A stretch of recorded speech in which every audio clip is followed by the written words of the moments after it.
I started a joke, which started the whole world crying. Hello, and welcome to Melee Stats Deep Dives. Back at it again. It's been a little bit since I've been behind the mic. I feel like all you fans out there have been listening to Edwin talk about how important 2010 Melee was. But no, I'm back. Give me that wheat behind the mics again. And what you heard opening the show, none other than the Bee Gees, I Started a Joke. And how apropos of today, the Day of Fools, to talk about jokes. Yeah, that's right, everyone. Look at your calendars. It's April 1st, the funniest day of the year. The day where all of us trade in our drama masks for the coveted comedy mask. And here to talk to me about the jokes that we love so much is none other than the guy who you might know from the Smash Bros. You might know him from Getting Wobbled by Chewdat and other stuff, apparently. It's Jam Flim Flam. How you doing? Oh, man, I'm doing great. It's great to be back on the internet again. Doing really well.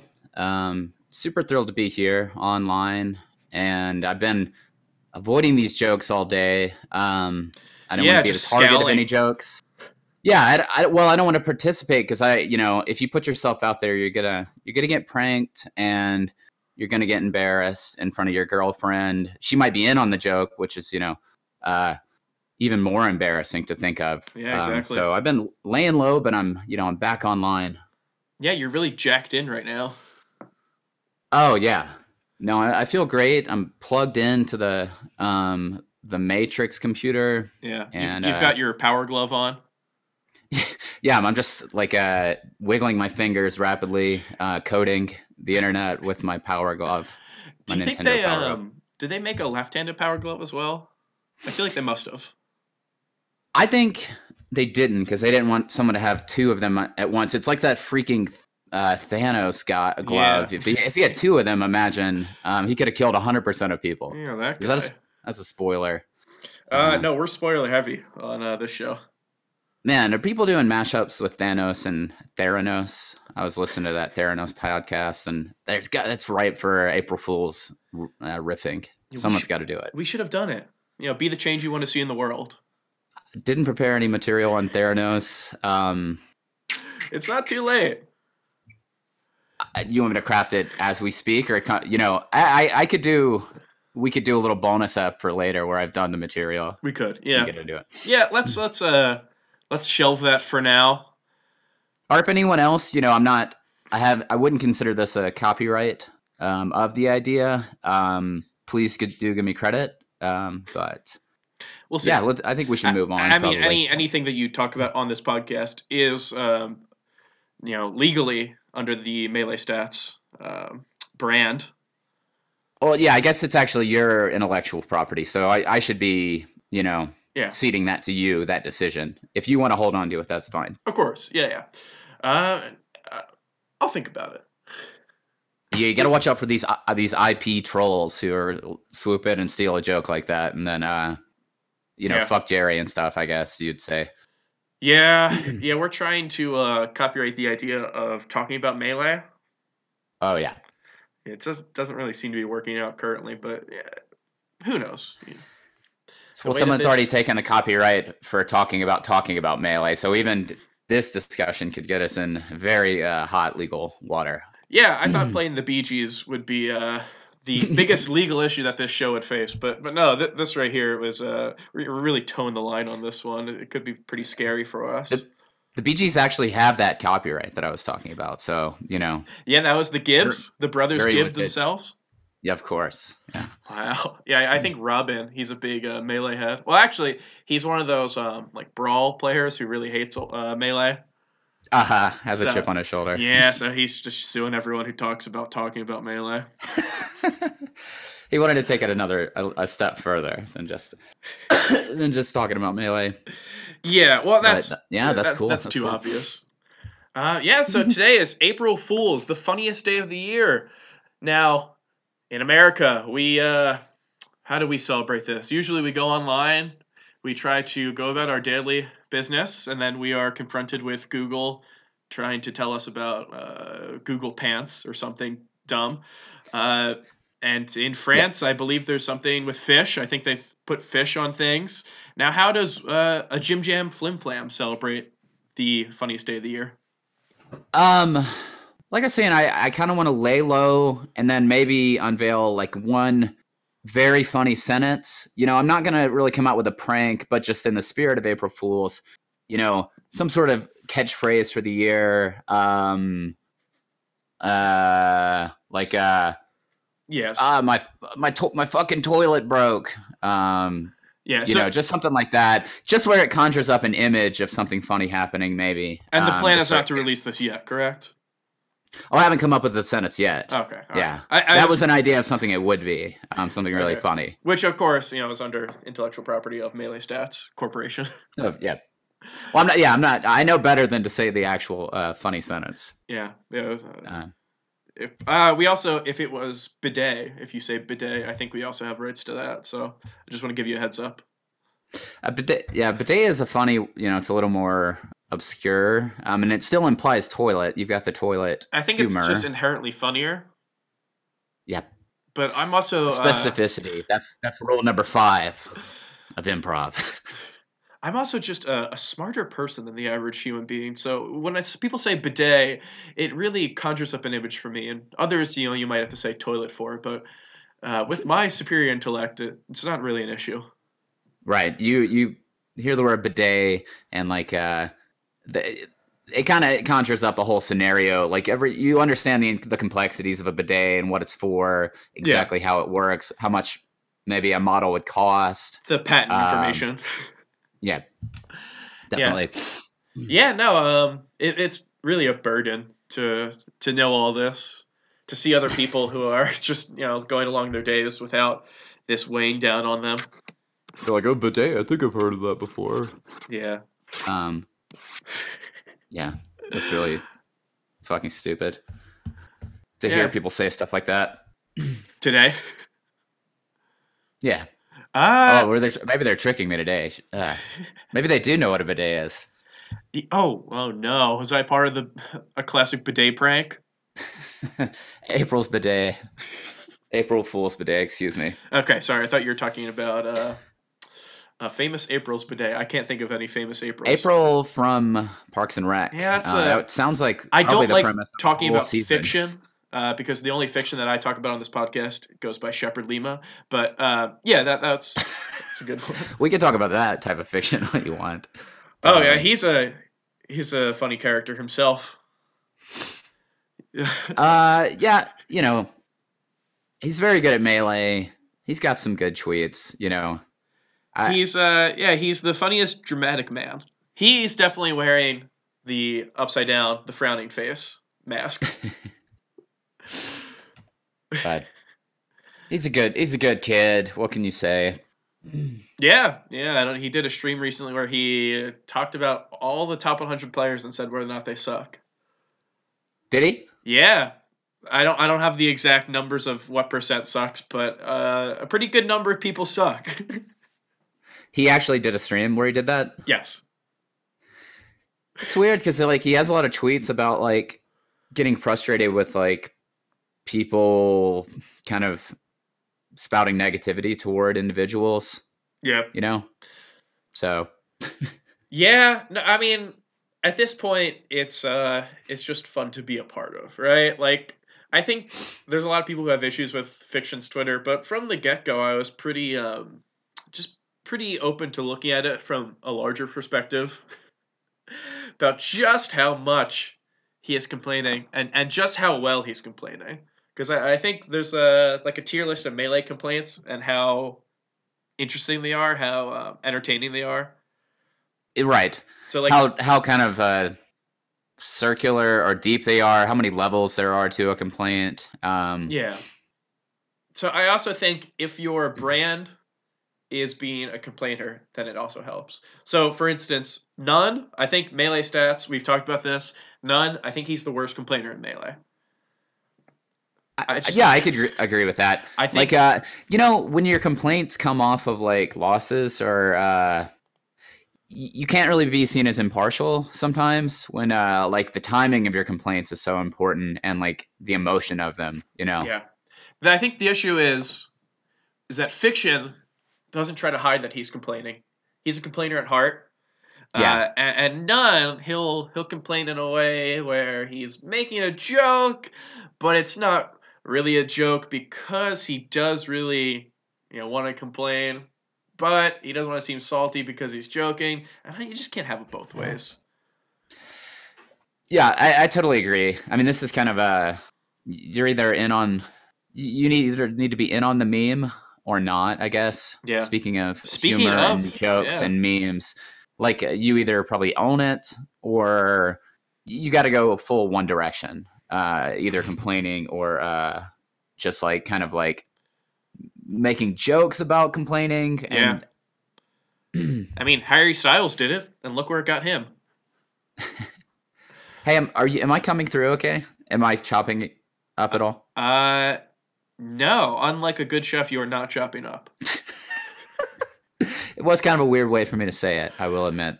Well, it's okay. No, it's the day of comedy, so I have to. Normally, I'm such a dour person. It's hard for me to really make a joke, let alone understand comedy. I don't think I've said this on the podcast. My goal in life is to become a dramatic actor. However, the caveat is that I want one of two roles exclusively. So the first one is imagine a commercial, okay? Right. And it's like Bounty, or maybe it's like Tide or something. The beauty of this is that it could be anything that could clean something up. It doesn't have to just be one specific method. Or method. That's a good one. I could be a method commercial. I would love to be the guy who you see who just has a huge plate of ribs or wings and is just really caked in sauce. I want to be the slob. And then, immediately after seeing that, I'm desperately trying to wipe up myself with a off-brand napkin or detergent or something like that. And then as you see me fail in a helpless attempt to clean myself, you then see some handsome person who is, gets a drop of something on their white t-shirt or something or other and cleans it up effortlessly. So I want to be the slob in any commercials like that. And I think there's a big opportunity. There's a big window. I think, you should be trying to clean up the stuff on your face. You're just kind of spreading it around. Yeah. And then maybe someone throws a banana and it hits your face and the banana peel kind of opens up and it explodes. The internal aspect of the banana explodes, onto your face. And then you're kind of caked in that as well. That could add kind of another layer to the contrast between their suave nature and your slobbish nature. The issue is like I said, I'm a dramatic actor trying to do my role as the slob in cleaning commercials, and I think that adds just a little too much comedy. I just think it's the contrast, really. You've got a really professional guy, and then you're someone. You're like in a nice restaurant. There's no reason a banana would be in there, but it's your own personal failing that is kind of shown through this. Yeah. Well, I'll figure it out. It's just one note. Yeah. I'm not the director. I don't work for Tide, so it's fine. I'll let whoever directs the Tide commercials to figure that one out. And then my second scenario, the second thing that I would want in life, is I want to be in like action movies. So how you have the gruff protagonist, the main character. So he's kind of maybe as a cop or something who doesn't really play by the rules, but he's playing for the side of justice. And his work has taken a real big toll on him, so he has a failed marriage. Of course. I want to be the guy who gets married to his ex-wife. So, ooh, yeah, right? Isn't that such a juicy role? Yeah. You'll always see them. You'll like the protagonist. How do you play that? Well, okay, so here's the thing. So the protagonist knocks on the door, right? And he's like, "I'm just here for Susie's birthday." And then I'm like, "Hey, Spike, hey, it's really nice to see you." And then the wife comes in, and I'm like, "Oh, sorry, Jessica. She doesn't really want you around, but come on in, grab a beer, I guess." He's a nice guy, but he understands that the main character being there is kind of a little bit of strain on his relationship. He's not assertive enough. Maybe he's unfailingly kind of polite, or has no choice but to be in this situation. Yeah, so I think this role has evolved, and this is why it's such a meaty role, is that it's evolved in the past couple decades, where I think they would try to make this person unlikable as possible in the past, so you're on the side of the protagonist. But now there's empathy for this guy. Yeah, they're just it's not as comedic as it would have been. It's just kind of really goofy. They are, they can't really be hated because they just want the best for their family, and I think that adds another layer to it. So I'd be willing to do that, and I'd be willing to take it into another direction. I don't know. Like I said, it's changed so much in the past few years that I'd be willing to bring this role into the future. So I did have one note, where you could kind of maybe bring this into 2019. Is there a banana? Well, 2 notes. I don't know if I guess I kind of jumped the gun there because there is a banana. What I was thinking was the cop. He wants to convey that some solidarity with the guy. He doesn't hate the guy, even though he is gruff. The cop, so he's holstered. It looks like he's got a gun in this holster, but he pulls it out, points it at the guy's head. But you don't see the weapon, you just see his arm motion. And then the last second, the guy doesn't know either, the kind of hapless guy. The last thing you see is a banana. The cop squeezes the banana. The inside of the banana, the actual fruit, flies out, hits the guy in the face. That's pretty good. Well, because the guy's like, "Oh shit, I thought it was a gun." Yeah, he's I am crying. I'm asking for my living will to be written. But the cops used to this. They're doing these sort of pranks on at the headquarters or whatever, cops wherever they go. So that's the sort of hijinks they're getting up to. But this guy, he's a little more sheltered. He's not at the cop HQ. Yeah, you're right. He's not used to these fruit-based pranks that they are bringing to the table like you do it with a fruit. Yeah, a big old bowl of fruit. You could do anything with that. So yeah, that's something you maybe bring. Maybe don't even bring that into 2019. Bring that into, by the time you get this role, it's going to be 2025. And that sort of, scene might be, especially kind of relevant then. I can't say for sure what's going to be going on then in our kind of national consciousness. Well, here's the thing. We might crave that sort of thing. Is that if we shoot that now, what we could do is we could shoot that now, and then we could, in the next few years, is that we could kind of artificially enhance the visibility of bananas or just fruit-based jokes in general. Create the zeitgeist. Yeah, really, kind of implant it. We're already ready. In fact, what we could even do is we could try to create some sort of banana shortage, and then it's a huge thing that we actually have bananas in our movie.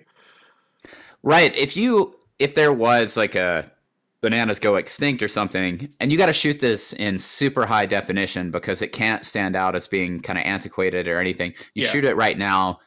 You're gonna have to maybe invest $30,000 in the nicest camera that you can get, so that it's kind of indiscernible from future technology. Yeah. Then you artificially engineer maybe some sort of insect that kills bananas, genetically engineer that, and you get everybody kind of nostalgic for the bananas. Then absolutely, people are going to be like, "Holy shit! Was that CGI? This banana? Like, I remember bananas. That was pretty good." Yeah. They'll be nostalgic. That's actually how we whitewash the Trump era and people feeling anxiety about that. You make them nostalgic for bananas and say, 2019 was good. I like that. Yeah, it's really hard to dislike a politician when they were around during the time of bananas. Kind of a golden era, probably for bananas. Yeah, because you can get as many of them as you want. Yeah, currently there's no. You're not rationing the bananas. No, there's no law. Or, you know what, Yeah. that's what I could do, is I could run for office, and then I could start a law that bans bananas. I think start off ration them really hard, like Yeah. 1 banana per month. And that's going to make people really appreciate bananas before you take them away. You know, like really kind of dial in people's minds like, oh, I actually miss bananas. Like I only would eat a few a month, but now that I can't get them, like my cereal is much more lackluster than before. Yeah. My banana sundaes are just called sundaes now. Mm-hmm. Banana splits, sorry. I think you could do a banana sundae. I think there's no law against that either. I think you could, but I'd prefer the proper nomenclature be used. Probably a banana sundae, the banana is not split in half. It's just chopped up into bits. Yeah, I guess you're right. So either way. Yeah. But that's really cool. And I think, you know, I'm glad you said this on, I guess, have you talked about this before on the podcast? No, not on the podcast. This is just in my life. Good to copyright it. You want to get it on tape. So that was smart. The idea of bananas ever going extinct, that's a good thing to copyright. It's actually, you know, in this current environmental climate, it's important to make sure that if we ever do lose a big touchstone such as bananas, that I am able to profit off of it. And take credit for it. Yeah. Yeah, exactly. I want to be known as the banana deleter. The man that killed bananas. That's the new James Bond movie, actually. Starring Michael, 41 billion. Yeah. To bring this all back to Melee. And isn't that what we're here for? Melee? Yeah, let's get back on track.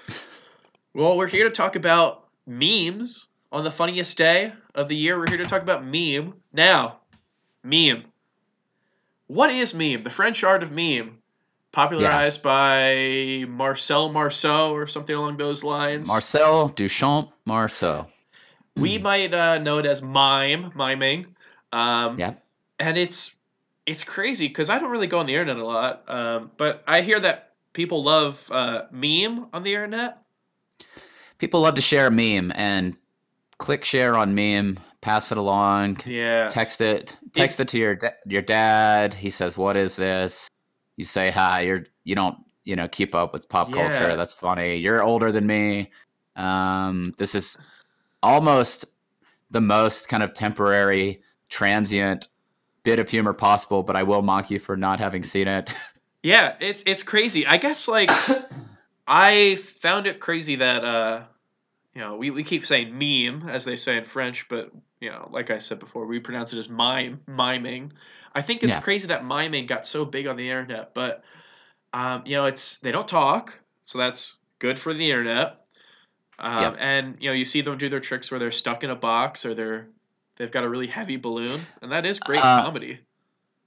Well, there's something about it where miming, memetics, I guess you could say, when you see that guy stuck in a box, you imagine where, you think about that scene in Anchorman and you say, Will Ferrell was in a glass case of emotion, and that's funny. And it kind of reminds you of that. So it's cool that and I'm wondering if maybe the art of mimicry or memetics, if you will, came about because of Anchorman and that glass case of emotion, which we all enjoyed so very much. That's a good pull. Do you ever notice that causation or the timeline there? I'm not sure how it lines up, but I don't know. See, the issue is that I never saw Will Ferrell or to be fair, anyone in that movie dressed up in a black striped shirt. That came later, I think. Yeah. Yeah, I think that was a pretty relatively new invention. You don't want to putting paint on your face to kind of, it can be interpreted as depicting a different race, and people for most of history thought that was bad. And then recently they said, no, that's okay. I like that. So that's, I think, when the kind of paint on the face situation started to happen recently. So that's the big reason, the rise of mimes recently. Post 2004 Anchorman climate kind of opened up such bawdy, risky humor. I think it mostly does trace back to broken barriers due to Anchorman. I the film. I think you're right. And if you talk about Melee, there's kind of a like even though it was released in 2001, there's not really a lot of high level play until you're getting to like Hmm. 2004, 2005. You got Ken as in the crew, all that. Yeah. And I really do think that that is because Anchorman was released probably what 04, 05, something around Right. that. Yeah. So I think inextricably linked is the rise of meme, aka mime, Yeah. through Anchorman and the high level play of Melee. Kind of a confluence there. Um, who can ever say, where the world is going, or where, we're all kind of just along for the ride. And these things, eventually there's a confluence of two major forces in the world. Will Ferrell's portrayal of the Anchorman, the titular Anchorman, and then Asin can, Pick Chris. I think PC Chris was kind of riding that wave. He wasn't maybe a forebear of the memetics and all and such. But yeah, those kind of classics. Deadly Alliance Wes, Yeah. comes to mind as one of these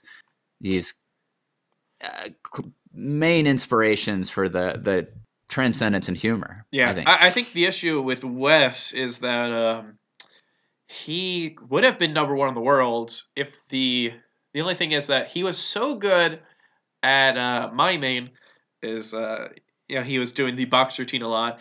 TOs literally thought that he was trapped in a box, unable to get out, and he was DQ'd from most events. Right, but I mean, like, their main objection was you can't plug a controller in through glass. No, right? It's impossible. Right, and they weren't wrong about that, but what they were wrong was his hands were perfectly trained to simulate the texture of glass and, the way that glass will stop your hand. So he easily could have inserted that controller, across that plane of space into the GameCube. But a lot of people, it was so convincing, and people had never seen anything like that before. It's like the train, that first movie where the train's coming at you, Yeah, quite scary. If we're talking about comedy and drama, this enters a third mask is a scared shitless mask. A scary shitting mask. People hadn't seen a glass box before, or the idea of one. They had never seen that. And Deadly Alliance West was kind of just like, he's in there scream. You're not supposed to talk when you're a mime, but he kind of pioneered his own thing. He's in there screaming like extender, and he's throwing the GameCube controller cord, but he's kind of pulling it back just at the last second, so it looks like the glass is stopping it. You know. So that's pretty kind of a classic bit. You can find this stuff on YouTube. It was really revolutionary, and was it really received well at the time? I can't say that it was, but you talk mixed about reviews. You talk about anyone who's really breaking the wave like that. There, Dylan was called Judas when he went electric. And similarly, he was called Judas. Yes. Yeah, I don't know if it was the same person. There might just be one really, someone who's really ready to call anyone who does anything different Judas. Yes, absolutely. So that's a little Melee history lesson. That's kind of fun. I don't know if you guys get into that much, but I try not to. But there's so much that's unsaid that really needs to be talked about. The silent majority. We need to rise up and wait a second. Talk about Melee history here. Wait a second. I Googled something just right now. I wasn't sure if I wanted to do it, considering I didn't want to be pranked by Google. But apparently meme is actually something else. Noun, Google defines it. An element of a culture or system, considered to be past, pretending to read, non-genetic means. Interesting. A humorous image. Wait a second. Humorous image. So, I'm actually not entirely sure. Is it a picture of a mime? a picture of mine doing the glass box trick. That has to be it, right? Wait. People are, yeah. Huh, I've been having a lot of people send me these. It doesn't necessarily say that. Were we talking about the right thing? I know it starts with M. Wait, and actually, now that I think about it, I really don't remember anything. I know about... it ends in ME because it makes me think about myself. Yeah. So I know it starts with M, ends with ME because of myself. Yeah, this is really. I know we talked so long about mimes in the Smash community, but I actually don't really remember that. It's one of those Mandela effects. Was Deadly Alliance?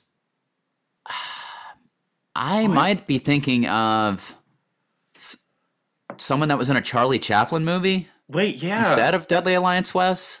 Yeah. I'm not sure. I think it wasn't. Right. No, it wasn't black and white. I thought that was just because of the old school kind of Melee thing. How old the footage was. Yeah. It was in black and white. It was very grainy. This is It was a white guy dressed in a mime outfit. The striped shirt. Yeah, actually, I think we might have been confused. Okay, so okay. Memes? I think I have seen this on Twitter. Oh yeah. Oh, this is reminding me. I do remember now. There's you remember? Okay, there was that one who was called I think Shitty Cat, and he was the cat that just looked shitty. He'd look at the camera, and he looked shitty, and the caption would be like "fuck me, right?" Yeah. Do you remember that with the I think impact font? It does sound familiar now that I'm thinking about it. That's our funny dog. I think was another one. Yeah. Funny dog. And the caption, it'd be the dog looking at the camera and he's kind of smiling. And the caption would be like, when your friends throw a pizza party. And then it's in the impact font. Do you remember that? And it's just when your friends throw a pizza party, ... That would be an example caption of funny dog. And there's nothing else to it. It's just that. Well, the dog is smiling. Oh, okay. Oh, yeah. That's... he's got a funny... Dogs can't smile. But sometimes it looks like they're smiling because of their jowls or they're happy, but they can't do it. They're not really smiling. But that was kind of the nature of why it would be funny to imply that a dog was smiling. He's happy, but, he's funny dog. Yeah, if dogs were to don the comedy and drama masks, they would look exactly the same. They can't smile or frown. They don't understand what they're doing. No. But yeah, that was a funny dog. Yeah. So I thought that was cool. So this is really interesting. Everyone talked about memes in the Smash community. And I guess... Yeah, there's some really good ones of those too. Yeah. Let's try to get into that, because I think there's just a wide swath of memes that really permeated the scene. My particular favorite is Evo. Do you remember that Evo or H-Box? He beat Leffen and he popped off, and what he did, he started quoting the entirety of Tale of Two Cities. He is that Best of Times, Worst of Times that and such? Yeah. Is that one? Yes, that's how I remember the quote. I've never read it, obviously, but I remember H-Box just going in on Tale of Two Cities. Yeah, it's not a short book, so it was very impressive that he was doing a lot of it by memory, and it actually one of the longest pop-offs committed to history right there. Almost, an Andy Kaufman-esque kind of bit that he just fully committed to. And we were mesmerized, and then we weren't mesmerized. At first, we were confused, okay? And then secondly... at first we were afraid. Petrified. First we were afraid. Second, we were confused. Third, I was a little bit pissed. What's this guy doing? They've got a tournament to run here. He also, he would not unplug his controller from the GameCube. Yeah, and do you remember... that people were like, unplug your controller, dog. And now that he wouldn't sounds do it, funny, but I've never heard that before. Yeah, that I've never happened. heard. That I've that never time. heard anyone in the Smash scene ever say that. It does sound funny. So if it were to happen, it would be, I laugh. There was kind of a faceless guy in the crowd who, well, he stood up, but he was wearing a mask because Yeah. like it was Evo, so people Drama. he was dressed as like He's wearing his yeah. drama mask. Yeah. So he stood up and said, "Hey, unplug your controller, dog." And Interesting. HBox ignored him. No one. I mean, people were into it, but Yeah, I think this was at the point where we were mesmerized by the. it was a few chapters speech. in. So at that point, it was The just narrative got to you. It's like, which of these cities is going to win? Yeah, it was really important, and I think actually that's one of the biggest reasons why HBox did not win that Evo is because he stood in the ballroom for like 20 hours straight, reading the book off out of memory. Lost his voice. He couldn't, he couldn't complain or anything during finals. He couldn't scream, anything like that. So, that was and that became a big meme. People were that video that like Twitter actually allowed. Normally, there's a length. I think you can only have videos that are so long posted to Twitter, but it was so epic that Twitter's like post the whole thing, 20 hours. And people were sharing, like people would share it and they would add their caption to it. That's kind of how this shit spreads like a fucking wildfire, right? You've people got would be like, go on. I was just gonna say you've got your people who they make a tweet and it's got like 40K likes, and then you have some 18-year-olds with their profile pic is like them in their car. And suddenly it has like 120K likes when they say something. Right. And then it's very similar to that.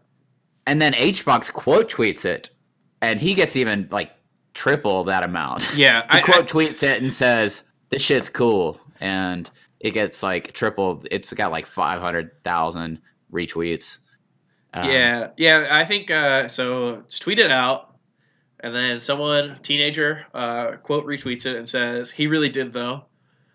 Yeah. And then HBox says, "It was cool."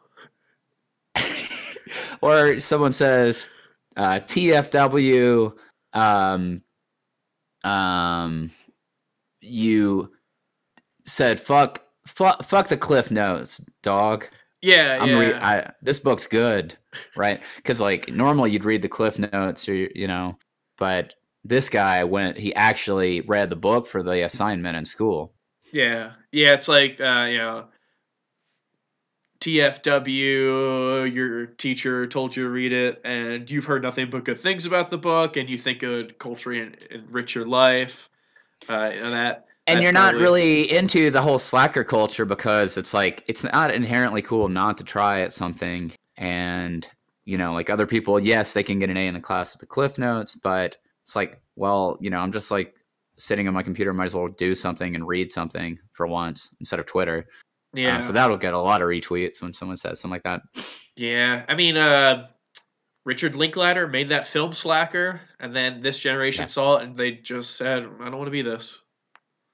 Yeah, that's, I'm not going to make the mistakes of my parents. Yeah. I'm not going to smoke weed. I'm going to... Yeah, they saw another Richard Linklater movie that really spoke to them, which was School of Rock, and that's why there's so many kids out there playing guitar. I grew up watching the guy from Boyhood get filmed. We were close friends, so I was there on set for Boyhood, and that was kind of I got to be around Richard a little bit, and that impacted me really positively. And watching this, the kid himself was a fuck up. He like didn't make it. I think he died. But like the character that he played and the way Richard portrayed him over the filming of so many years, that was inspiring. The way he was portrayed. Did he die? Like, was it right away that they had to Princess Leia themselves? Like another 12 years? Yeah. Yes. Yeah. And I thought that was inspiring. They have the whatever that thing is that you smack down and you say rolling. They did that, and then first take the kid just dies, right? That's the story I've heard. He kicked the bucket, and then but Richard had already gotten so much money from investors. Yeah. You know, he was invested, and he was kind of emotionally invested. He was imagining this as his opus. Yeah. And, you know, to watch all that money disappear, how much money he was going to make in the theaters, and the investors coming through, maybe threatening to break his legs and stuff. Like, I found a workaround, and I thought that was really inspiring. So, yeah, I mean, when you shoot one scene with a actor, at that point, you know, that's it. Like that, you've already invested so much time and money into it that it's impossible to like even think about casting another actor. They've already been in a scene. What are you're gonna have you're not gonna have continuity. You've got that first scene, maybe 3 seconds of the guy usable footage before he dies. He said maybe one sentence on tape, and then you're gonna switch to a different guy. Yeah, and, like after one scene, that's like people would like. You better get someone that looks very similar to the guy. Is all I'm saying. Yeah, I just you know two Hollywood stars like ourselves. I think we understand. You know, obviously we're not telling each other because we already know. We're letting the audience, you know, more Philistine audience. We're letting them know. I mean, to me, it's simple and basic and stupid, you know. But that's the game you play, and I'm actually getting be pretty the best mad having to explain this. Like, I'm kind of getting a little frustrated that. Like I said, you know, talking about bidets, I am probably one of the smartest people in the Smash community, and having to bring myself down to a level where I have to explain normal Hollywood, you know, stuff like shooting an entire movie with an actor that you have one scene with. I think this is, you know, really annoying to me. Hey, do you think it'd be funny? So, you know, with April Fool's bidet, so what you got a toilet and it's got a bidet, and you got a guy, he goes in to pee into the toilet, he's standing up there, and then this bidet is so super charged and super powered that the bidet sprays water up into his face and maybe even shoots a banana out of it and hits him in the face, and then someone bursts into the bathroom door and says, April Fool's bidet. That's good. Do you think that? Yeah. So this is what, you know, that gets tweeted out. 60K likes, and then a teenager who you know, they have their profile pic of them in a car. What they tweet is bidet, BIDAYYY. Yes. 400K likes.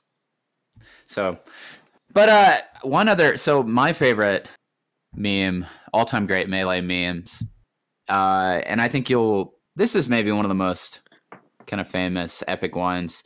It's Westball's. He's sitting and he's watching Melee being played. Yeah. And he's got a little saucer or a tiny plate, you know, that you would put a teacup onto.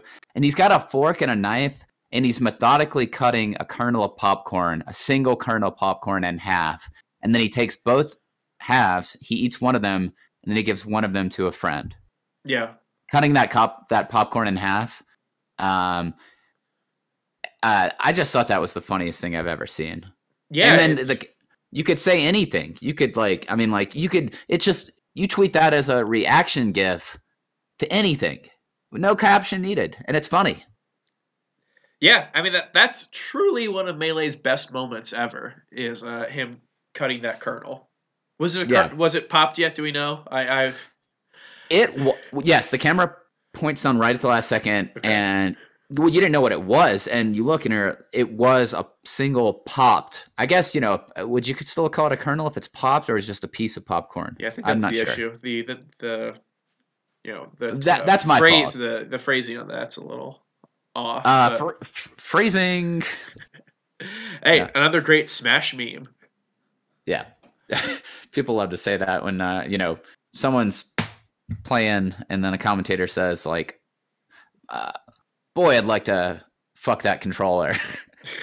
That's a nice controller, I want to fuck it. And then someone's like, phrasing. Yeah, and it's you know what's hilarious, because it's an unintended joke on the other part of the person. Like the commentator, like there's no way that could be read in a sexual context, right? Except he had no idea what he was saying. He had no idea. That was Yeah, when Chroma said that, oh man, that's one of the funniest. That's maybe my favorite Melee meme of all time. Yeah. Yeah, good old Maybe. Chroma. He himself is quite the Melee meme. Yeah, he's a meme. He's cranking out memes, and he's a meme himself. Yeah. Remember that one time when he brought that surfboard to the tournament? Oh yeah, And that's I don't really think that he did actually anything else with the surfboard. I saw him put it up on a chair and then stand on it and then kind of pretend to be surfing. And he was doing the kind of hang 10 gesture with both of his hands. And he was kind of wobbling back and forth on the chair. So he's kind of pretending to surf there. And we all said ban wobbling. Yeah.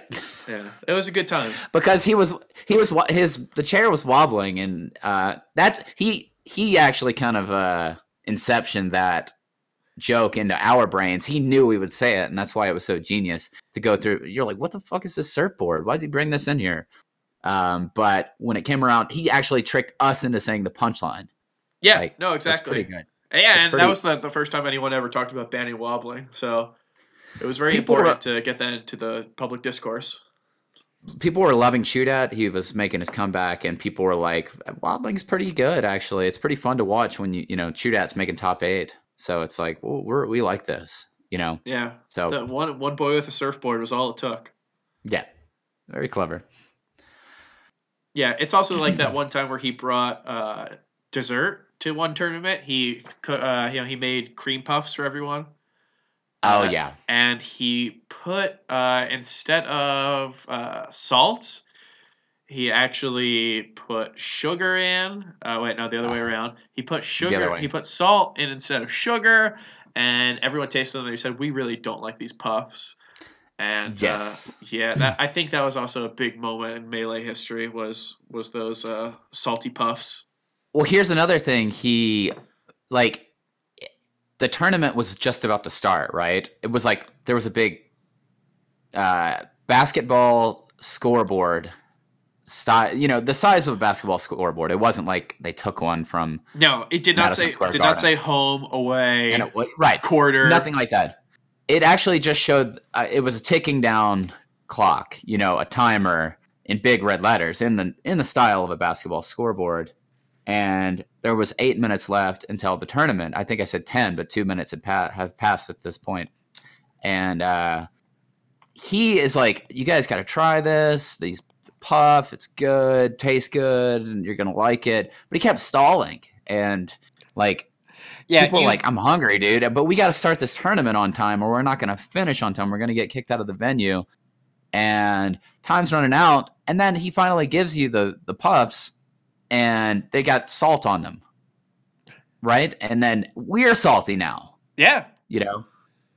And then time ran out, and people are like, with the puffs, and the word stalling and salty is another word that's kind of floating around.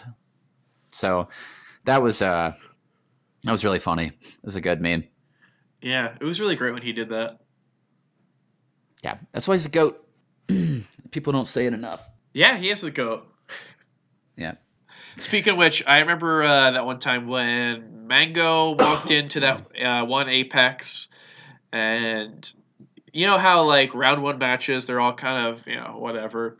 It's like a top player just destroying another one. But you had some funny things. Scar played Mufasa at the Big House 4.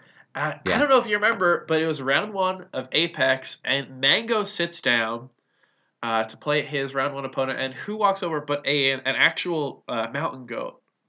Oh no! Yeah, it was really. And he's like, people are like, am I seeing fucking double right now? And Mango's like, what? Mango at this point, he's already wasted, but he's like, am I looking into the mirror? And what was even funnier is that it was John Darnielle. Yeah. Did I say his last name right? We'll have to have him on. Darnielle. Lead singer of the Mountain Goats. Yeah. And he introduced himself. He said, huge fan. Yeah. He's like, this year, that song got me through so many bad times. And two goats, chilling, and you got to respect that. It was like, look, I was like, am I seeing double? Because I was a little choice to myself at that point. Yeah. Here's the Because thing. I Is go on. when I was there, I was like, I must be going crazy right now. I'm seeing 4 goats. And then Uh-huh. someone did say, no, you are actually seeing double. There's just 2 of them. There's just 2 of them. Yeah. I wasn't seeing double because there were 2 of them. You were though, because I mean, I like was. we go to these tournaments, you and me, and we'll like link up, and we'll just like get out of our minds. Like the drinking starts, we show up Wednesday, okay, and we're there Wednesday at 6 a.m. banging on the doors of the bars and the dispensaries. Yeah. We're like, open up, we gotta Yeah, get they're right next to wasted. each other, so you can actually knock on one with one hand and the other door with the other hand. It's pretty good They engineering. technically cannot be the same building because of regulations, but they can have the same owner and be right next to each other. Yeah, exactly. So kind of a one-stop shop, luckily, to get around the regulations. Yeah, so we're out there. We're banging on that. Yeah. I actually, to come to think of it, I really don't remember any melee event. Yeah, that's what, like, it's kind of like Woodstock 67. It's like, if you remembered it, did you even attend it? Hey, it's like the Right? 60s, right?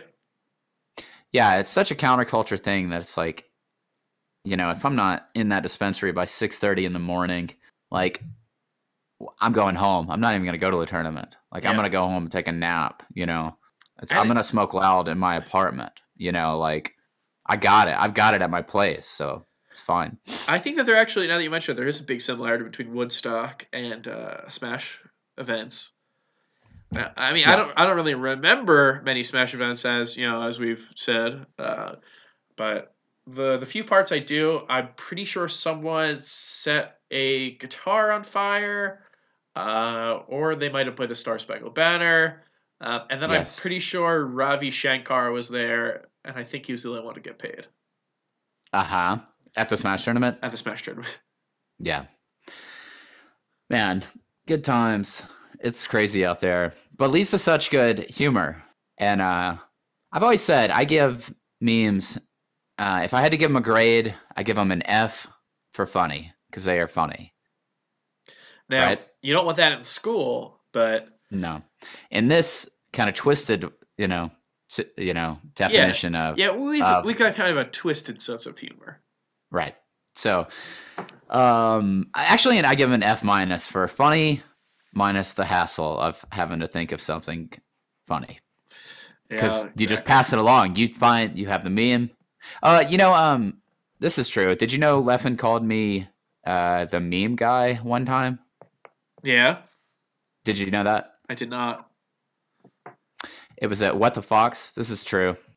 Everything else we've said is true as well. But yeah, I mean, we could say this is true for every single thing that we said. Right. I usually don't waste my breath, but he was on commentary, and it was a pretty loose event. It was What the Fox won, and my teammate and I we did okay at doubles at that tournament. So it's probably like winners round 3, and Leffen was teaming with Mango, and they were like, "Oh, you got to play doubles," and he's like, "Against who?" And they told him, and he's like, "Oh no, not the meme guy."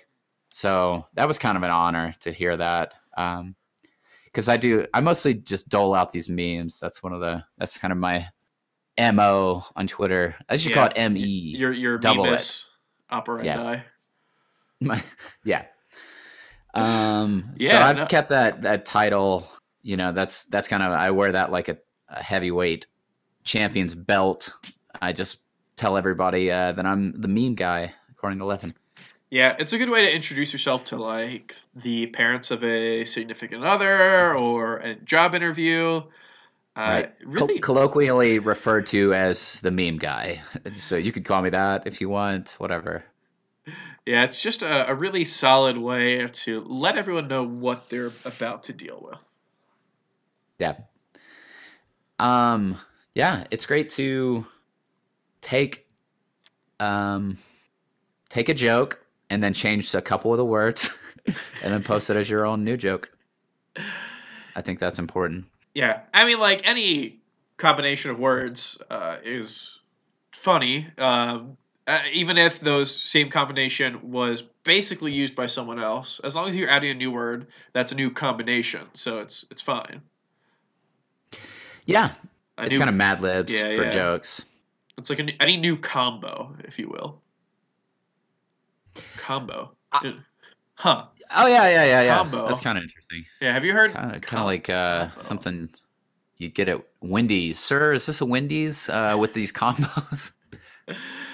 Yeah. I love walking into a Wendy's and then asking the person if it is a Wendy's. Right. Or well, I mean that was kind of a twist, you know, them being like, "Sir, this is a Wendy's," because That's you know, if I was just off on if I was on one of my classic tirades, then you know, I'm gonna be talking to the person at Wendy's. So it makes sense. Yeah, my favorite type of jokes, and this is just me.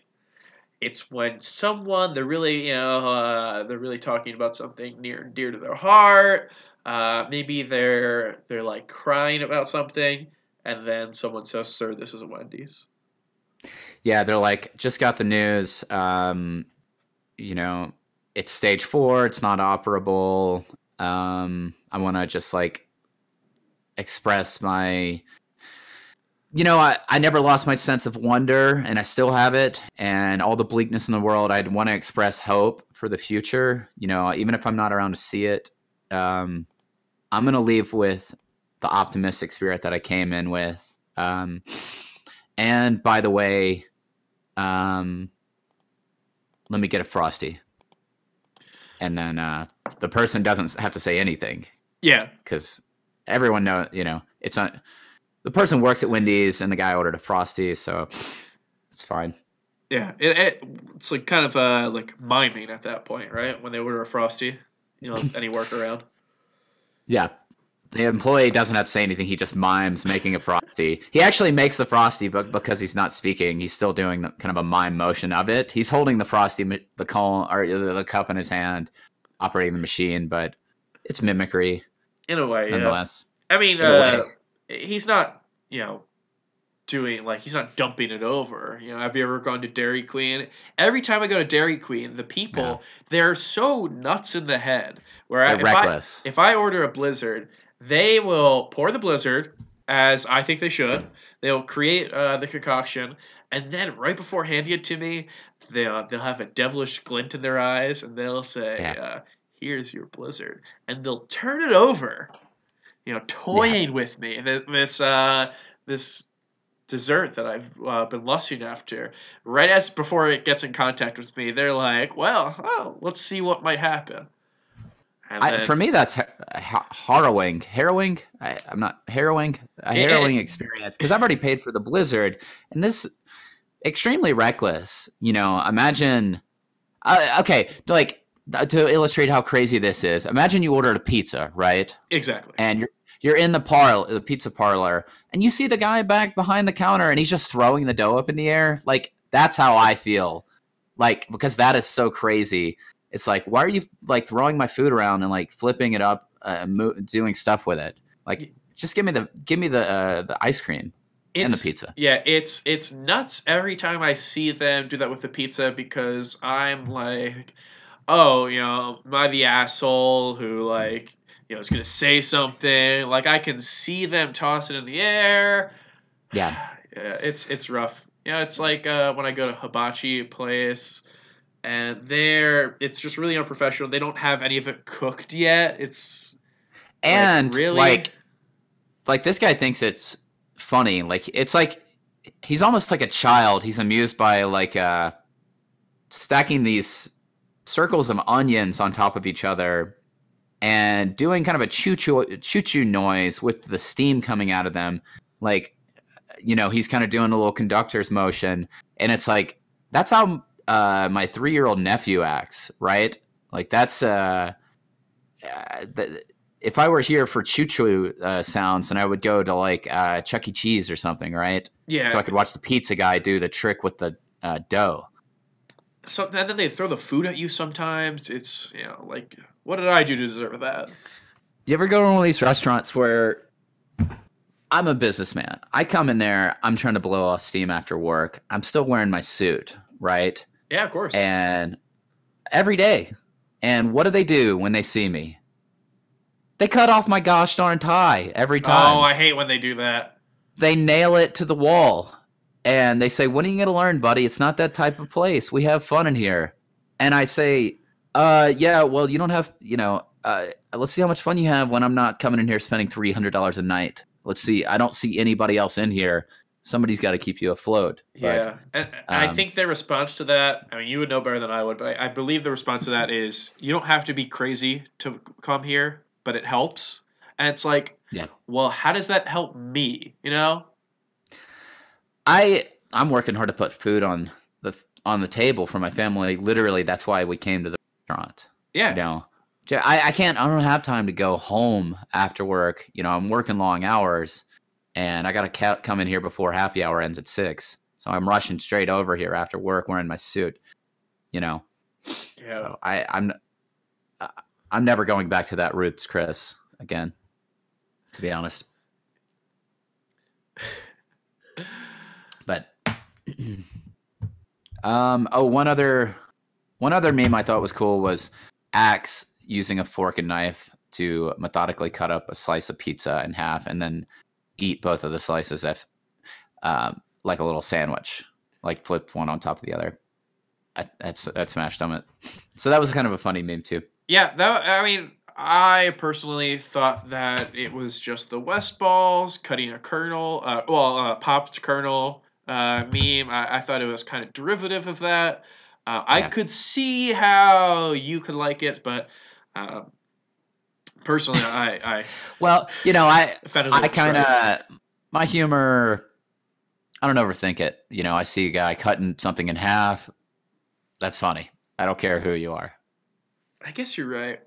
You ever go to a tournament and there's always some joker who is like at a booth, he's at a table, and he is cutting controllers in half? Just like I've seen this. Like he's cutting them in half and then he's like looking at them and like it's like, hey, wouldn't it be funny if I took this screwdriver and I was like touching stuff in here, and then he puts it back together. I think that's maybe it's your humor, but. For me, that's too much. That is derivative because once you've seen West Balls do it and you've seen Axe do it, it's like, here's the thing. This is what I've learned about comedy. You got a joke. The first time you do it, boom, it's one thing. Second time you do it, boom, same thing. Third time, that's when you switch it up. It's the rule of threes, right? You got this guy, he's cutting this controller in half, putting it back together, and he's like, here, check this, see if that shield drops, he let me know. He thinks that I'll he can say you. nonsense words to make us laugh, to distract us from the fact that he's just doing the same joke again. And he's like, oh, this one's got notches now, and I'm like, yeah, maybe you knew funny to try to, flatter me by talking about the joke that I came up with in the critically acclaimed documentary The Smash Bros, and you're sucking up to me. And he's like, no, you owe me $100 for modifying your controller. And I was like, okay, yeah, well, you cut it in half. It doesn't even work anymore. So then I just leave. I would take my controller with me. I mean, it is, in a sense, actually, the way that you described it, actually, that's pretty funny. I mean, he was kind of hamming it up toward the end, so it was like he was maybe in on it a little bit more. So, I mean, I do think that Typo is funny, so I shouldn't be shitting on him here about what he did with the controller. Typo, he is probably one of the best comedians in the scene. I saw him one time at Evo. He was talking to Practical Tass because Practical Tass said that he had some rye in his room, the alcoholic drink rye. And Typo, ever the trickster, said, watch this. And he ordered rye at a restaurant. Wait, he did I couldn't hear that. Sorry. I started to, not acknowledge the punchline, but I couldn't hear it. Yeah, this guy, his PTAS is like, I've got rye upstairs in my room. You want to Yep. drink it? And then this guy's like, watch this. And he orders a glass of rye at a restaurant in front of Oh, PTAS. yes. I do remember that happening now. For my money, one of the funniest things to happen. People burst into laughter. They replayed a clip of it before top 8. Yeah. Actually, Someone was filming it. Luckily, they were on Periscope with it, and someone clipped it. They were on Periscope, and someone on Periscope was like, "Clip that," and we got a show before top 8. And then Papa Paint put it in there. So, yeah, it was. Of course, I think of it as very near and dear to my heart. But yeah, I mean, everyone's seen it. I think on the Dreamland game between HBox and Wizzy, they showed it on stream. It's just kind of one of the slower games, so they had to get people interested still. absolutely. Very smart. That's the future of tournaments. They're going to show advertisements during games, probably. Yeah, I think that's the play. Do you remember when GTX, the first stock, was sponsored? No. You would take the first stock, and it would say like first stock provided by, I don't know, Game of Thrones. Right. Game that of was Thrones. Cool. Game of Thrones was doing such good little guerrilla marketing and stuff. Yeah, Tyrion came out. He walked on the bottom of the screen, and then was just like, "Hey, what's going on here?" And then took a sip of wine and walked off. Well, he when someone died, it was like he was physically, using his fingers to reach up and grab their stock and take it, and he walked off stage. Or walked off screen with it. Yeah, he would look both ways to make sure no one saw him take the stock, and then he would just walk off. Sneak away, yeah. I think they should have done that for every stock, actually. Like, they're leaving a lot of... Yeah, I mean, it's like, why limit that technology to one? Why does the first stock have to be that? Yeah, just the first stock for the whole tournament, and you spent thousands of dollars animating this, and it happens 10 a.m. versus 2 people who they're probably not going to make it to bracket. It's doubles. It's doubles. It's not on stream. It's nuts that they did that. Yeah. But that's what's so guerrilla about this marketing. If it's going to be seen by anybody, then it's not guerrilla marketing. It's not organic. I'm not the one to tell them what to do. I mean, they got a hell of a franchise. I think they know what they're doing. Okay, so maybe in a situation where Game of Thrones, the final season's coming up, and I've not been asked to be involved in this, but who knows? Maybe in kind of like a, Will and Grace is back, Arrested Development, one of those things. Maybe there's a reboot some years down the line, and they need someone who is eating or drinking mead or something in a very messy way, and they need to contact me. Or maybe Jon Snow got married and then, had to get divorced, and then I get remarried to the wife. In that situation, maybe I would tell them what to do because that's my forte. But as of right now, I'm not trying to tell Game of Thrones what to do. Although you might want to film it right now to get it on. You never know when that moment is going to strike where you're going to need this footage, and you want to jump out ahead of it and kind of solidify your concept right now and then deploy it when the time is right. I don't know how many bananas there are in Westeros, but I think that's that is the reason why I should have bananas, right? Yes. It's obvious that wherever these exotic locations they're filming, they have a checklist, and they're like, okay, we want it to be a beautiful beach, we want it to be a great view, and then a little further down the line is bananas, and they just can't find anything that hits all the marks. And so I think that's important that I come with the bananas.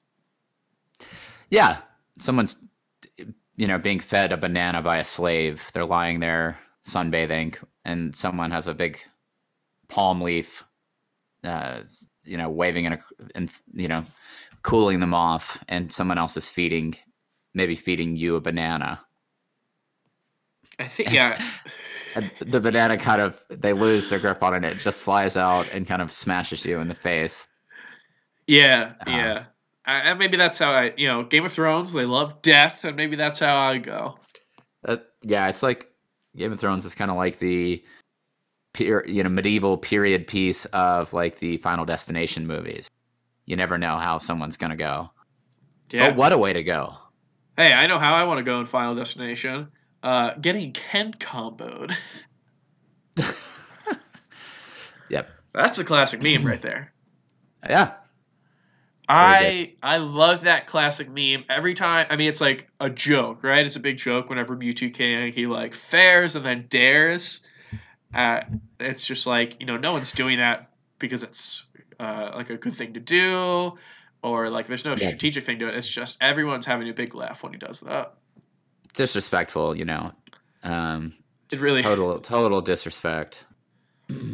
Yeah, I mean, he's just trying to laugh. Yeah, and he's kind of a master of cultivating those laughs and controlling it. Yeah. Hey, here's comedic timing. Here's a funny thing.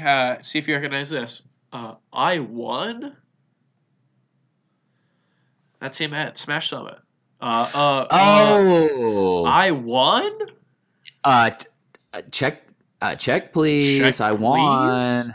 Yeah, the tournament's over. Give me the big check. Yeah. Wait, was that me who won? What? You know. Yeah. He did the Kevin McAllister in Home Alone. He slapped his face.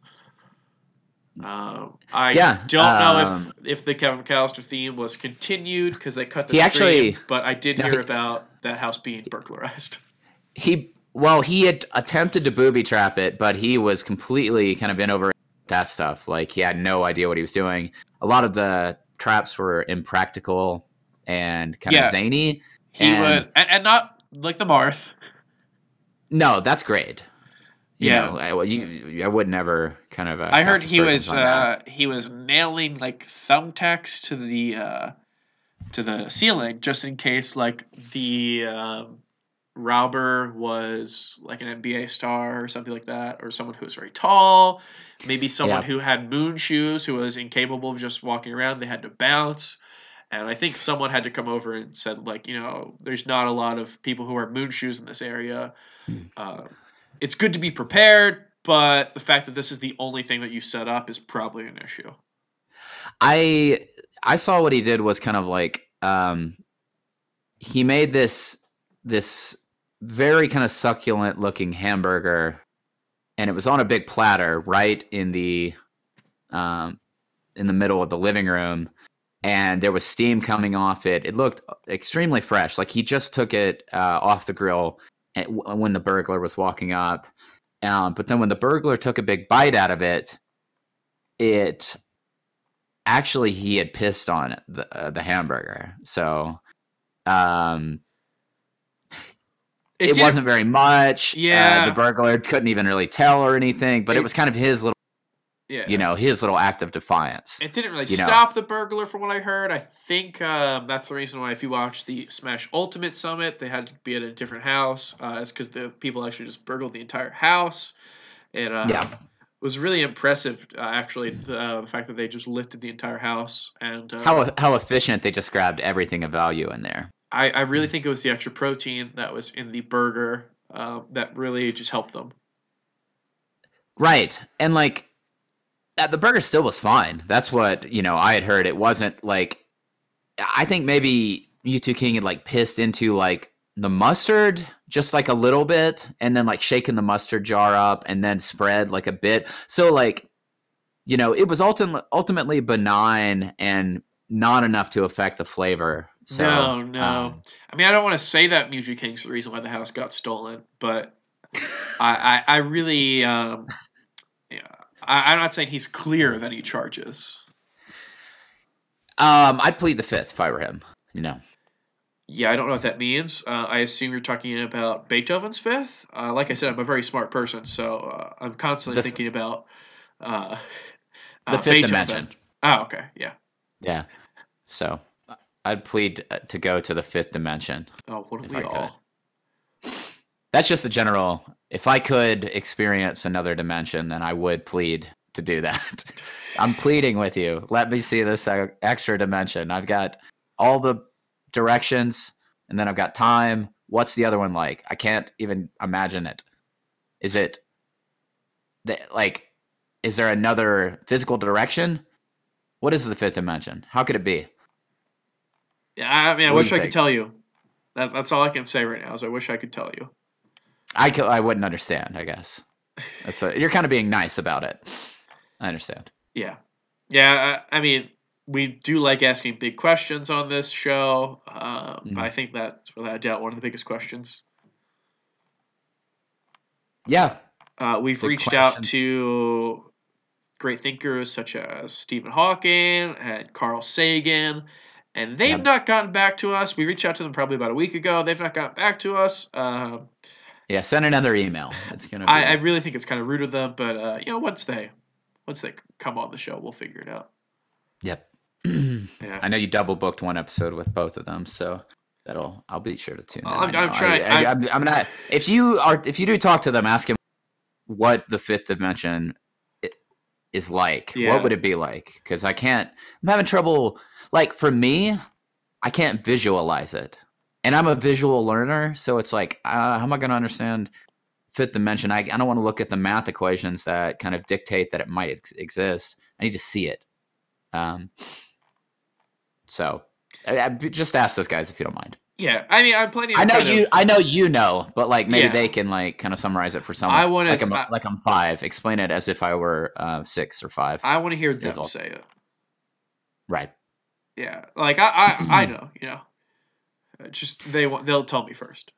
I think they could dumb it down, is what I'm saying, and it's hard for you to get on that level. So yeah, it really is. It's tough with someone who's such a large brain to even fathom a way that they could make their brain any dumber, to use a word that other people would use. Yeah, luckily you were able to dumb down the concept of smart. Yeah, I was able to do it right there. It was kind of tough to do, but I was like, what is he talking about? And then he said the word dumb, and I was like, oh, I know that one. Did you see me? I was like, I kind of winced a little bit after I said dumb. It's hard. I know. I understand. Like it's like, say you're playing basketball against a 5-year-old. Yeah, you're gonna try to dunk on him if you can. If you're able to dunk, you're not gonna quit dunking just because you're playing a 5-year-old. Like that's degrading for you to like let him beat you or pretend like to let him dribble past you or something like that. You're gonna swat anything he shoots. Like that's like you trying to kind of simplify this stuff for me. Like come down to my a 3 foot tall child playing basketball against you. Yeah. If that that was kind of stupid. I don't know. Never mind. Oh yeah, you're gonna say if that made sense. I mean, of course it made sense to me. Let's get that straight. Now we talked about some really great memes today. I got some questions for you though. I don't know if you listened to the show before, but we have a segment called "Word on the Wheat," where it's Okay. I've heard a little. I have little birds out there, who's telling me things about the scene. So wow. what I like to do is I like to confront the people. I like to see if these things that I've been hearing, how true they are. So here we go. If you'd be so kind as to Word on the Wheat technically right now does not have a theme song. If you'd be so kind to make one, that'd be perfect. I'm not gonna make one. They can make one. They should make one. Okay. I don't know if you're talking to me. Yeah, no, I'm talking to you. Yeah, I mean I understand this is a lot for you, but as a guest, I feel like this is just another part of your obligation here. But if you think that it's below you, then I understand. I mean, I'm trying to learn the guitar. I guess I could put some together. I guess. All right. Well, get back to me. I could edit. I could play play one chord, and then like a few seconds later play another one. But I could edit it so it sounds like I moved between them, on the normal beat. Yeah. So I could throw some together, literally. All right. Well, here, let's edit something later. So pause. Oh wow. Wow, I don't think I've ever heard that before. That new musical highs. Just something I put together. It was kind of I took the structure of a traditional pop song and I guess subverted it, but that somehow made it even more catchy. So I do apologize for the kind of the slang that I used there. Maybe was not something I should be saying. Kind of appropriated it, maybe not offensive, but it just didn't feel right coming out of my mouth. So yeah, well, I mean, not the first time that's been said on the podcast, so I can't really fault you. Yeah, I'm gonna stay in my lane. Is all I'm saying. All right, so let's get into this. Let's clear up some misconceptions that there might be about you, or clear up the conceptions, I guess. So first thing, Jam Flim Flam. That's your name. Don't wear it out. I heard, word on the wheat is that it's short for James, Jamila, Flames, Flamila. Can you speak about this? Thank you for not wearing it out. You honestly came a little closer to wearing it out by saying the full thing, the correct full title. Yeah. It's a family name. That we would pass it down maternally. So my great-great-grandmother had that name first. And, it's made its way to me, and there's a rich history there. So, and we've all played Melee. We've all put that passion and that family name into the game. So, yeah, it means a lot to me. Yeah, and going off of that, I heard that the original The Office, an American Workplace, I heard that the original characters were Jim and Jam, and then there were some issues regarding this, right? They were kind of trying to take from you guys. Anything about that you might be able to talk about? So initially, The Office was kind of what was that movie called? Split, I think. Yeah. Was that the name of that movie a couple years ago? I believe so. So Split was kind of co-opted from the original Office pilot screenplay, where this was going to be one person, demented, tormented, split personalities. Jim and Jam later became Jim and Pam. It was one kind of hellish nightmare, a David Lynchian kind of satire of being in an office and feeling kind of trapped there. So one person with psychosis and schizophrenia, Jim and Jam. A duality kind of. Yeah, they really did rewrite it because of test audiences, but there's that one scene where Jim looks into the mirror and he sees Pam's face, and there's like a lamp above swinging, and the kind of, you see, like, as it turns dark, it'll switch between his face and her face. But other than that, yeah, it seemed like it kind of... That was one vestige of the original teleplay, and I was a consultant, and, since it was based on me, I had the ultimate say, but they were paying me a lot of money to use this teleplay. And I said that one scene, kind of representing the duality of human nature and good versus evil, truth versus fiction, the story we tell ourselves versus the story we live.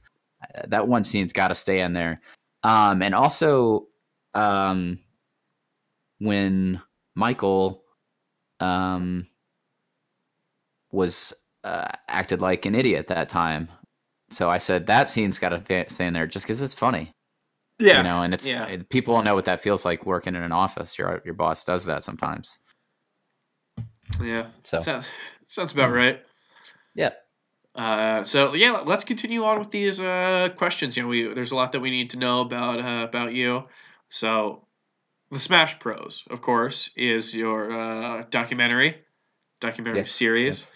And, there's rumors flying around the rumor mill that there is a follow-up called The Smash Bros, Prose, which is a book of fiction based on Smash Brothers. Can you, report whether or not that's true? Well, I know this almost answers the question without answering the question, but it's a little early to say fully true. Let's just say our I's have not been dotted, our T's, we haven't even started on the T's. We haven't done the vertical line or the horizontal line on the T's. They're just not there. All we've got is the vertical line on the I. And we haven't dotted it yet. So it looks more like an L, But that's, you know, yes, there's something in the works. Yes. Yes, I've talked to Prague, and he is filming. You're talking about the European city, correct?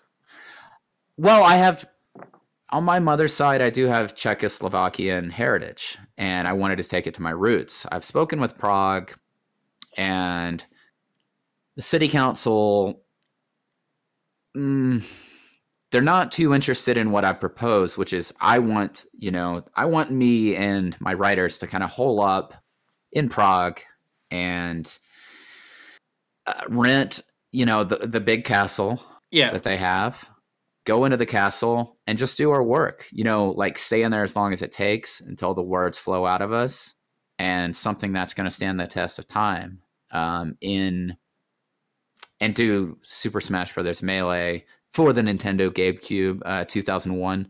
I want to give it its due. And, if I can't rent the castle in Prague, then what the fuck's even the point? It's not, I'm not going to waste my time. Yeah, so. Exactly. I mean, it's a slippery slope when you get to all that. It's like, yeah, could you work in Kiev? Yeah, of course. But at that point, it's not the symbolism of my ancestors, and their, spirit flowing through my quill, get out of here. I mean, come on. That's what it's all about. Yeah.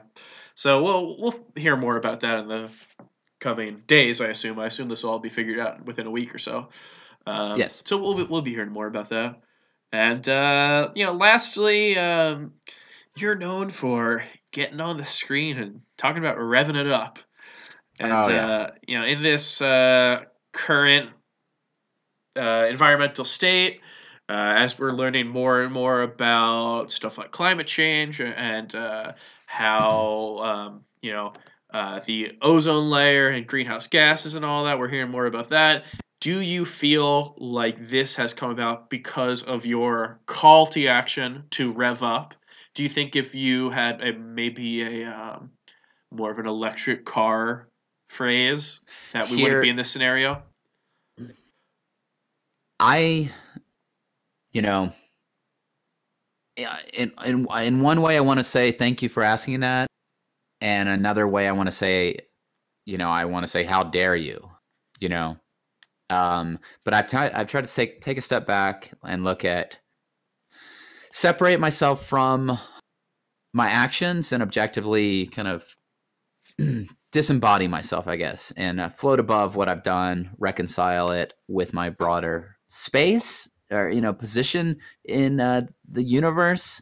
And that's why I'm starting a new campaign, which is Tamp It Down. And, we've had 5 good years of revving, but it's not sustainable. You can't rev at these levels. You can't rev at this lev is what I've been thinking of putting on a t-shirt. Of course, the Smash Bros. Branded team t-shirt, Oh, of course. 100% ring spun cotton, V-neck option available, 3/4 sleeve raglan, hoodie, sweatshirt, no hood, mouse pad, coffee cup, coffee travel mug. Vest? Was there a vest in there? There was a vest, and it says it on the back, though. That's the difference, because you can't, it's a button-up vest, so you can't put the words on the front as easily. Yeah, but it is backwards, just in case you want to look at yourself in the mirror, correct? It's not easy to put on, but yes. So I was thinking, if we tamp it down, maybe we get this thing back on track, and I'm not going to accept any blame for the past. All I can do is change. Kind of like Mewtwo King yes. With the loss of the Smash Summon House. Yes. We can't blame you. No need to assign blame here. Move forward. Don't look to the past. Exactly. And I think that's an important thing to say right now as we look forward to the end of the show coming up. Yes. Is that what you call it? The destruction of Earth. I call it the end of the show. And what a show it's been. You know, What a beautiful the final show. curtains. Final curtains are coming down on this crazy show that we call the world, and that sucks. But you know, what are you gonna do? Tamp it down, I say. Hashtag tamp it down. Yeah. Well, Jam Flim Flam. Mm-hmm. It has been an honor talking to you about memes, and we did for the most part. We went pretty in depth about all the memes of the Smash community. I think anyone who listened to this, who maybe saw that it's when it's tweeted out, or they see, we discuss memes. I think everyone who listens to it will be very happy with the level to which we talked about memes. Mm-hmm. Absolutely, that was a huge proportion of what we talked about. It's the main topic. Yeah. Now on the show, I'll give you time to plug something. I usually plug your stuff for you, so you don't get to do the fun stuff like your Twitter. But I don't know what's going on with your Twitter right now. Not much. Yeah, you want to plug it? It comes in waves. Comes in waves. Oh yeah, I mean, it's it's Smash Pro JJFF. So the tweets come in waves. I think. Sometimes you see a great set and you're just inspired to say some stupid bullshit unrelated to it, and then I personally like tweeting about once a month.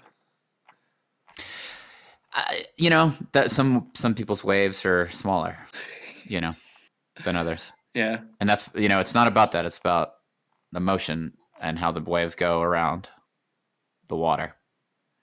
Anything else you want to plug? Well, I guess my Twitch. I had the flu, so we didn't stream for like 10 days. But all right, so you're plugging the flu. If you want to miss work for a few days and you can't fake anything, I would recommend the flu if you want to not go to work. So I definitely didn't go to work for those days and had a hell of a time. Lying on. I caught up on all my my media. Always good. But yeah, so speaking of media, where would one be able to find you on Twitch? That one is the Smash Pros. Twitch.com. I don't know about that. That's it. Twitch.com. I bought Twitch.com and it redirects to twitch.tv/the Smash Bros. Oh wow. You did make a lot of money from that that Office script. Yeah. The tweet deck, or whatever the fuck, pitch deck that they bought it. I got $100. So. Yeah, it's crazy that website was only $100, but what can you say? Yeah, supply and demand. No one wanted. Well, they weren't doing anything with it, so. Yeah, they're just kind of sitting on it. All right. Well, it was a pleasure talking to you. Now we don't have any. We don't have any. Yeah, talking over you, thanking me. I don't want to hear it. I don't want to be thanked. We don't have any sort of standard way of signing off the show. I think that's one of the bigger problems that we face. So, do you have any suggestions as to maybe a final word that we'll say? Keep in mind that this is, the show is called Deep Dives because we're usually deeping into a subject. We're deep diving into a subject. So maybe could be something about, don't get the bends. It could be gasping for air as we get out of the water. Who was the guy hit his head on the diving board? Greg Louganis. That's the guy. Greg Louganis. And I want to rhyme Louganis with thank us. So Greg Louganis and always thank us for the content. All right. Yeah, Greg Louganis and always thank us. All right, that's going to be it for this week's show. I hope everyone enjoyed it. See ya. Bye.